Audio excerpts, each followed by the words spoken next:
Módulo 2. Bienvenidos al módulo de mecánica básica. El objetivo de este módulo es que usted como alumno aprenda a determinar básicamente el estado mecánico del vehículo, identificar los sistemas que lo componen. ¿Qué es lo que queremos en este módulo? Que usted no se quede accidentado en la vía por una tontería y sepa identificar una falla grave de una falla donde usted puede continuar con el vehículo hasta el taller más cercano. Eso es lo importante.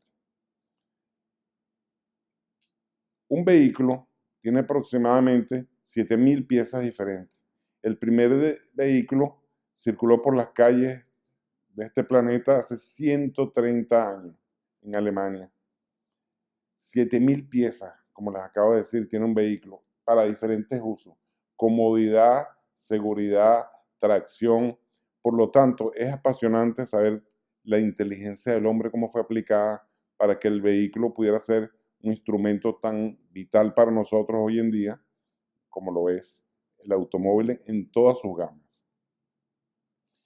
Vamos a ver en los videos a continuación las partes principales y los sistemas del vehículo, pero principalmente un vehículo está compuesto por la carrocería, el tren motriz y el chasis y la suspensión. La carrocería es la que nos protege nuestra armadura y todos los elementos de seguridad y comodidad que tiene dentro. El tren motriz es la planta de fuerza y el resto de los sistemas para que el vehículo circule con una buena potencia, una buena velocidad y una buena seguridad. Y el chasis y suspensión es equivalente al esqueleto humano, donde soportan todos los pesos y los esfuerzos que se ven en el vehículo o se sienten en el vehículo a medida que el vehículo va circulando. Vamos a ver a continuación algunos videos sobre el estado de un vehículo, cómo se revisa un vehículo y cuál es cada uno de sus sistemas, cómo funcionan. Ahora, finalmente, vamos a ver los elementos en los que hay que prestarle atención a los vehículos. Cuando un vehículo no quiere encender, pueden ser fallas de diferentes tipos. Nosotros vamos a clasificar las diferentes fallas.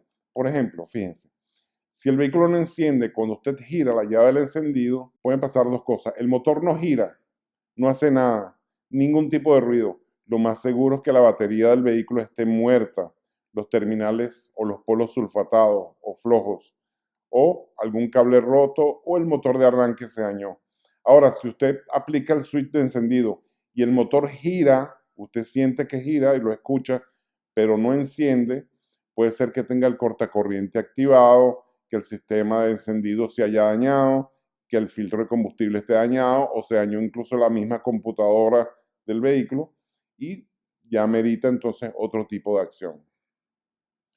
Cuando el vehículo rodando, vamos a hablar ahora del vehículo rodando, se detiene y no se apaga. Si hubo humo previo en el capó, empezó a salir humo, puede haber sido que la banda de frenos está muy ajustada porque la acabo de mandar a hacer los frenos. Puede ser que los frenos se quedaron activados, los calipers de los frenos, o que haya un cortocircuito en el actuador de la caja automática.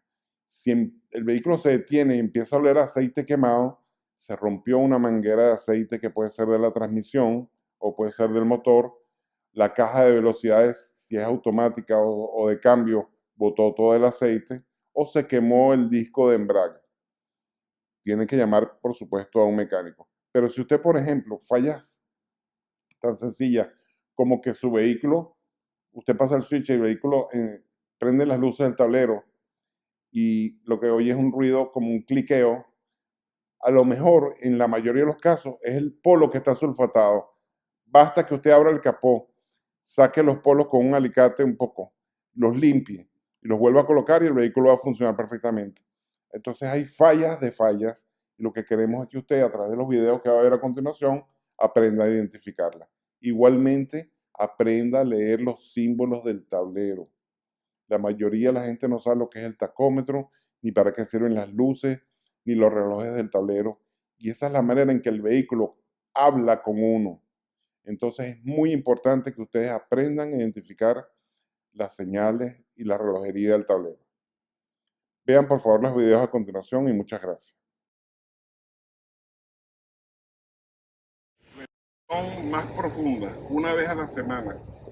Usted abre el capó en un sitio seguro, abre el capó del vehículo, aquí, Cada vehículo tiene su... Nos trasladamos al vehículo.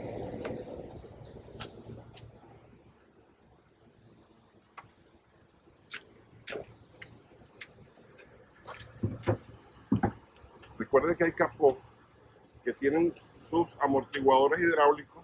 En este caso este vehículo no lo tiene y miren lo pesado y lo peligroso que es que le pueda caer uno en la cabeza. Por tanto, usted se debe asegurar que esté colocada el soporte exactamente en el sitio donde indica. Aquí hay total seguridad de que no le va a caer la tapa a usted en la cabeza. Vamos a ver entonces aquí. Batería. La batería tiene que tener los polos limpios, como ven aquí y como ven aquí, los polos limpios. Generalmente, cuando uno no hace mantenimiento, se le forma un polvillo blanco que es sulfato y aísla el polo del cable, y muchas veces creemos que la batería se dañó y lo que necesita es sacarlo y limpiarlo, apenas con un cepillito, agua, y lo vuelve a colocar y el carro funciona perfectamente. Miren la batería aquí. La mayoría de las baterías tienen ese ojo de pescado y si lo ven en el fondo está verde. Quiere decir que la batería está en buen estado y está cargada. Cuando la batería se pone débil, ese color verde se va cada vez desapareciendo hasta que queda en color negro. Vamos a otra parte entonces. ¿Qué piezas son importantes o qué elementos son importantes de revisar? Primero que nada, el aceite. El aceite, con el motor apagado y el carro nivelado, usted saca la varilla del aceite y como ve aquí, sale por supuesto impregnada de aceite. La limpiamos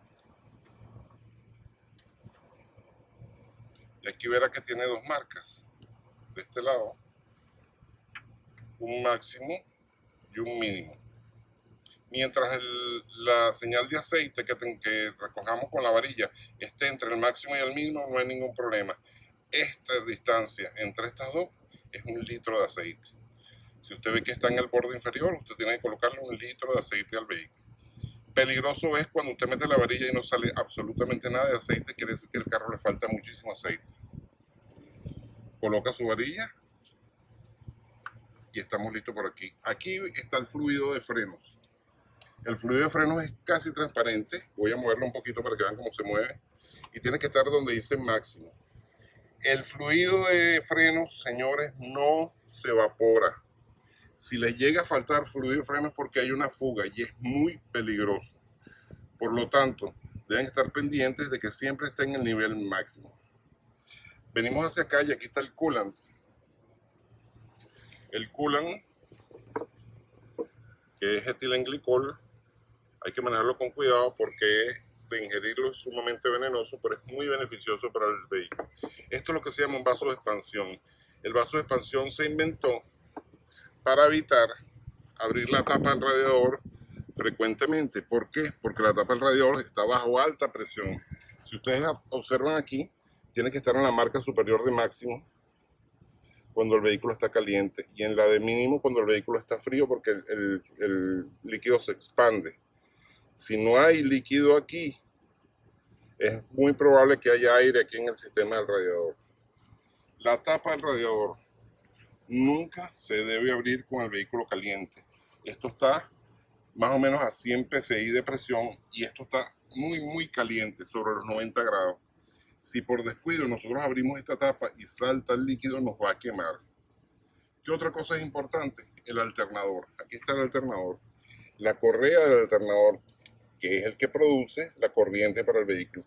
Estas correas se empiezan a deteriorar y empiezan a botar pedazos. Por lo tanto, nada más viendo el estado de la correa y ver que está en buena tensión, ya sabemos que esta correa está en buen estado. Y luego por aquí viene el filtro de aire. El motor respira igual que respiramos los humanos.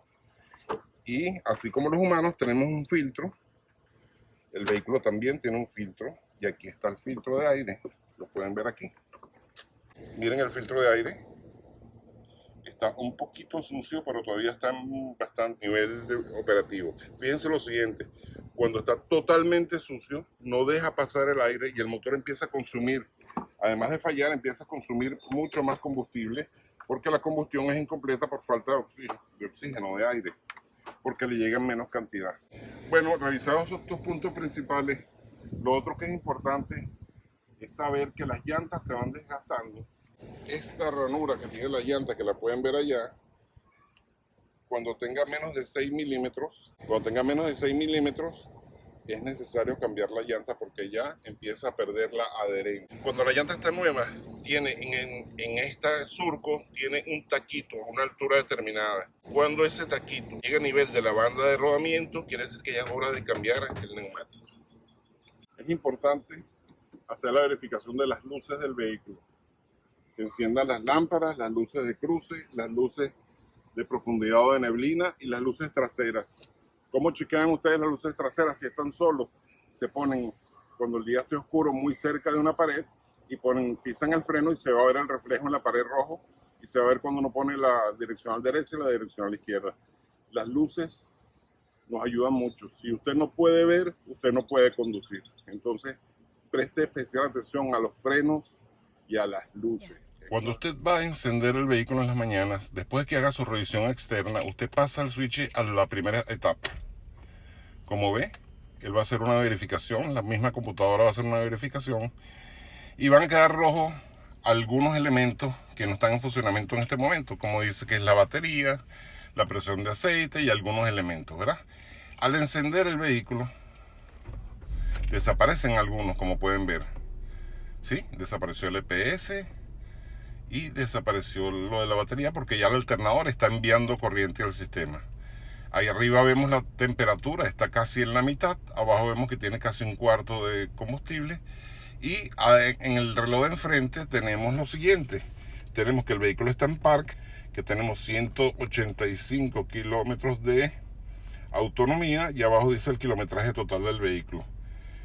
Por supuesto, está el reloj que marca la velocidad, que se llama odómetro, y si vemos el reloj de la izquierda es el tacómetro. Si lo aceleramos, vemos cómo suben las revoluciones del motor. Eso lo que me indica es qué tan rápido gira el motor. Tenemos además de eso los controles en timón. Ya la mayoría de los carros tienen para subir y bajar el volumen y controlar el radio y el reproductor. Tiene su palanca de limpia parabrisas, su dispensador de agua para el parabrisas, y de aquel lado se controlan las luces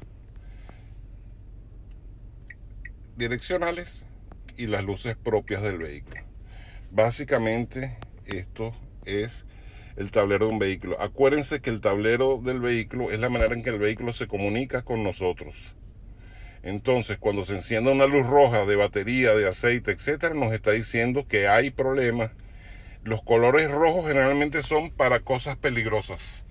También se le puede encender a usted una señal de color naranja que indica que tenga precaución. Por ejemplo, si los frenos ABS dejan de funcionar, el carro va a seguir frenando, pero sin el sistema de ABS. Y al quedarse encendida la luz naranja, lo que dice es: llévame al taller para que me revisen porque no está funcionando el sistema ABS. Generalmente entonces eso, así es como se funciona y se interpretan la relojería del tablero. La corriente que utilizan los motores es de 12 voltios y es producida por un generador de corriente llamado alternador. El alternador se encarga de generar y transformar la corriente alterna con el motor en marcha. Cuando el motor está parado, el generador no produce corriente, sino que es la batería la que se encarga de suministrarla. La batería es un acumulador de corriente eléctrica cuya misión, entre otras, es suministrar corriente al motor de arranque, al sistema de encendido y al equipo eléctrico del vehículo cuando éste no está en marcha. La batería está compuesta por una serie de placas de plomo positivas y negativas, aisladas por unos separadores, formando vasos conectados en serie que suministran 2 voltios cada uno de ellos, por lo que una batería de 6 vasos suministra 12 voltios. Estos vasos están sumergidos en una disolución de ácido sulfúrico y agua destilada en una proporción aproximada de un 40% de ácido y un 60% de agua. A esta mezcla se denomina electrolito. Las placas positivas se conectan al polo positivo, borne positivo, y las negativas al polo negativo, borne negativo, unido a una parte metálica del vehículo.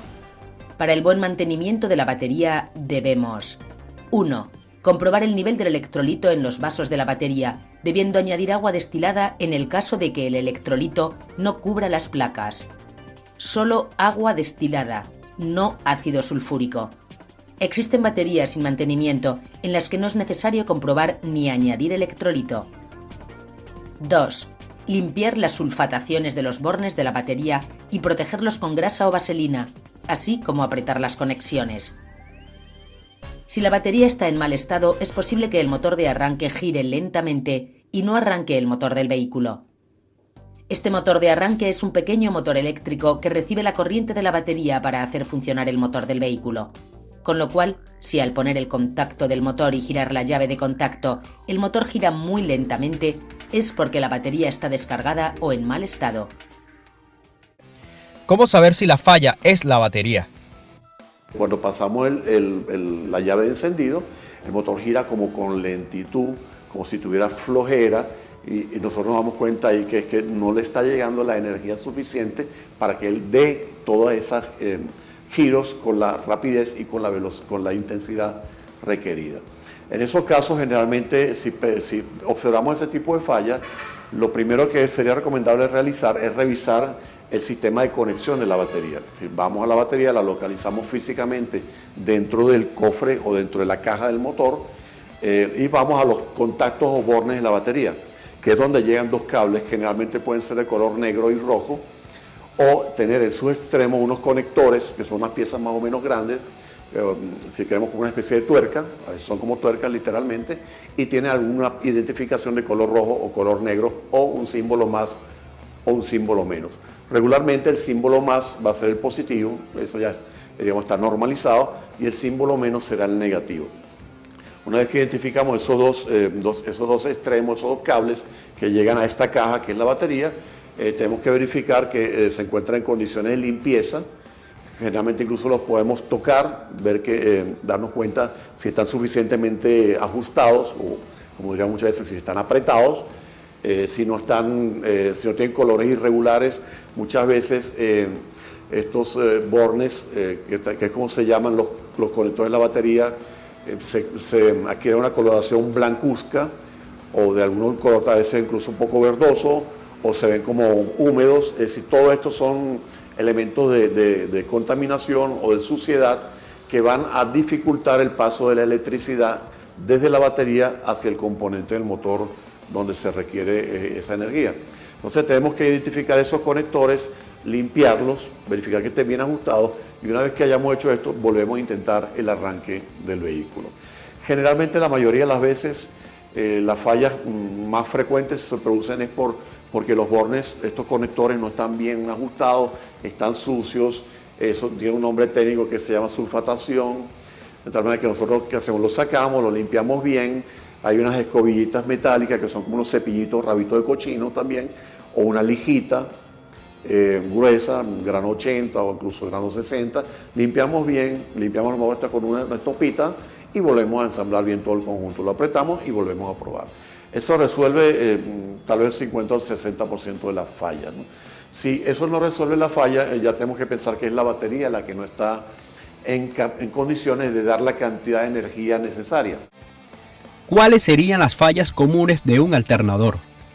Bien, los alternadores, como te señalé anteriormente, son componentes bastante nobles, generalmente tienen vidas largas.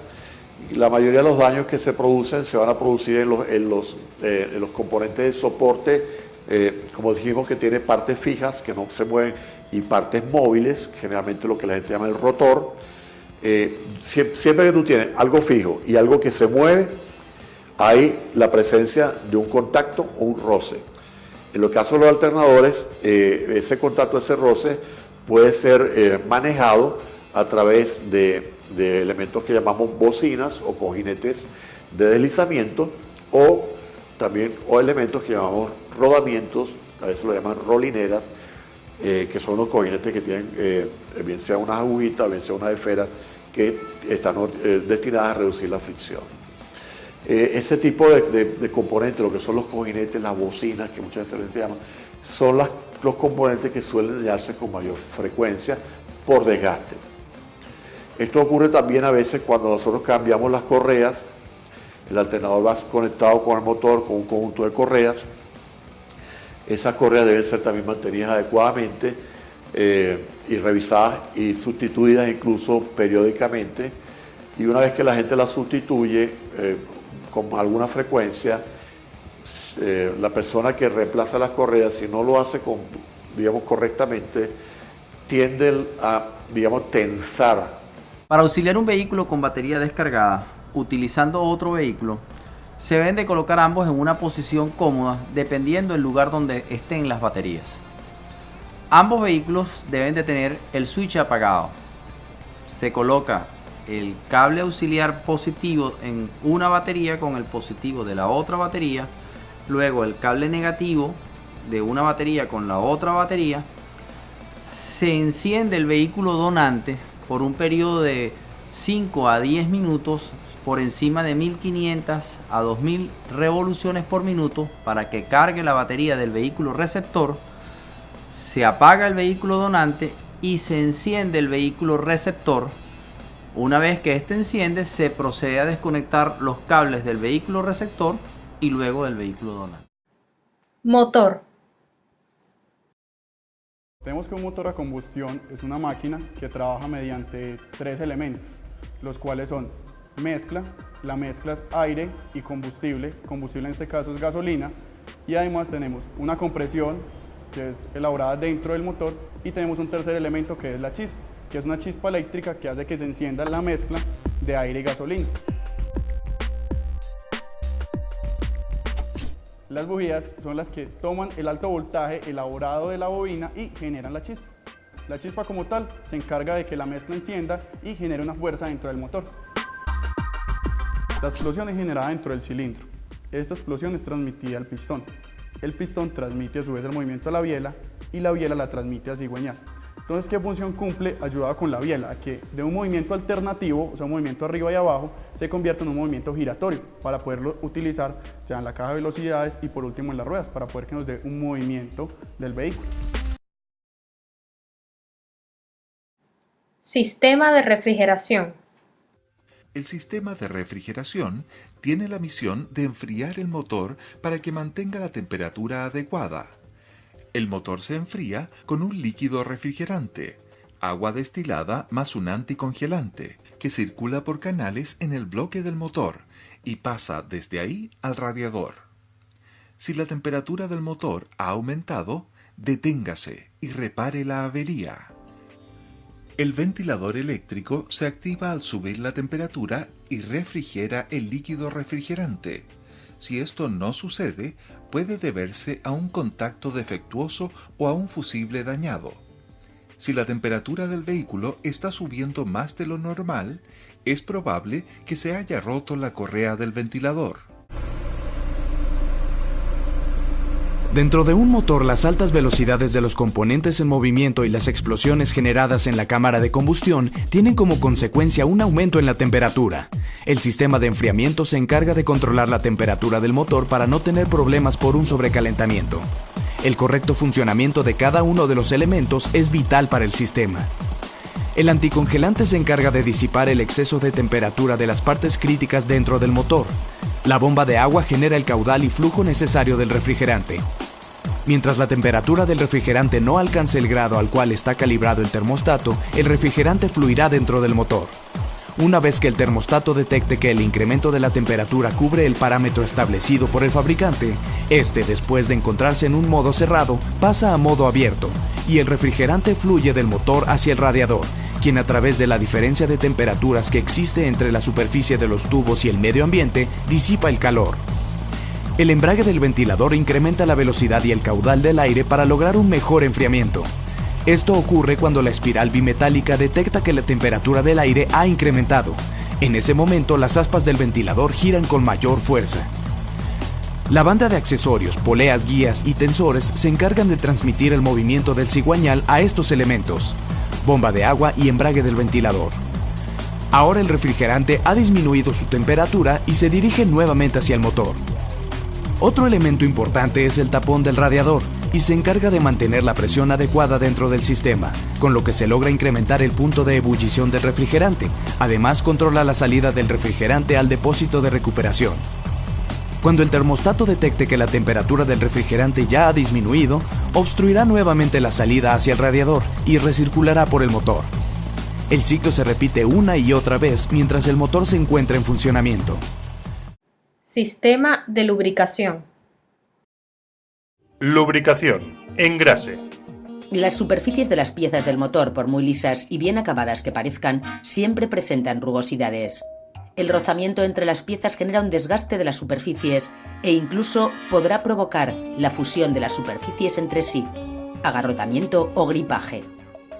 Para frenar este problema se interpone entre las superficies de las piezas una película de aceite, de tal manera que forme una cuña que reduzca al mínimo el contacto entre sí y refrigere el motor. El aceite se encuentra en el cárter, parte de abajo del motor. Es impulsado por una bomba hacia todos los puntos que necesitan ser lubricados. Cuando el nivel de aceite está por encima de los niveles mínimos, el testigo del salpicadero se encuentra apagado y si está por debajo se enciende el indicador rojo. El mantenimiento del sistema de lubricación se basará en comprobación periódica del nivel de aceite en el cárter mediante una varilla indicadora cuyos extremos están, uno fuera del motor y el otro en el interior del cárter. La medición se hará en terreno horizontal, con el motor en frío y debiendo estar comprendido el nivel de aceite entre las marcas de máximo y mínimo de la varilla. En caso de que el nivel esté bajo, debe reponerse el aceite que falte con una de sus mismas características. Sustitución periódica del aceite cuando pierda sus propiedades. Tendremos en cuenta los consejos del fabricante para su sustitución. Esta operación debe realizarse con el vehículo en posición horizontal y el motor parado y caliente. El aceite se vaciará por un tapón situado en el cárter inferior. El aceite usado debe tirarse en los puntos limpios. Sustitución periódica del filtro de aceite. Sistema de frenos. Los frenos. Los frenos permiten reducir la velocidad del vehículo, llegando incluso a su detención. Por tanto, es importante efectuar una supervisión y mantenimiento de ellos y saber cómo reaccionan ante una falla total, para evitar un accidente. Por otro lado, usted debe aprender a usar los frenos del vehículo de forma adecuada ante situaciones peligrosas, como una frenada de emergencia. Además, se debe tener en cuenta que no se debe frenar de la misma forma con frenos convencionales que con frenos antibloqueo o ABS. Si en cierta situación usted se deja dominar por el pánico y frena fuertemente, los frenos antibloqueo ABS tienen la ventaja de impedir que las ruedas se bloqueen y le posibilitan continuar guiando el vehículo en la medida en que la velocidad no sea muy alta. Los vehículos tienen dos sistemas de frenos que actúan independientemente uno del otro. El freno de servicio, pedal de freno, actúa sobre las 4 ruedas. Los vehículos modernos están equipados con sistemas de frenos de 2 circuitos. Así, si se produce una falla en un circuito, se mantiene cierto efecto de frenado en el otro. El freno de estacionamiento, freno de mano, es mecánico y generalmente actúa sobre las ruedas traseras. Muchos automóviles poseen un sistema de servofrenos, que aumenta considerablemente la fuerza del frenado. El servo funciona solo con el motor en marcha. Por eso hay que tener cuidado al ser remolcado. Sistema de transmisión.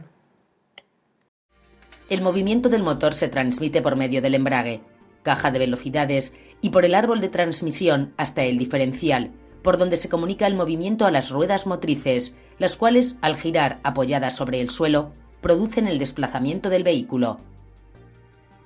El motor puede enviar la fuerza a las ruedas delanteras, son vehículos de tracción, traseras, son vehículos de propulsión, todas las ruedas son vehículos de tracción total o 4x4.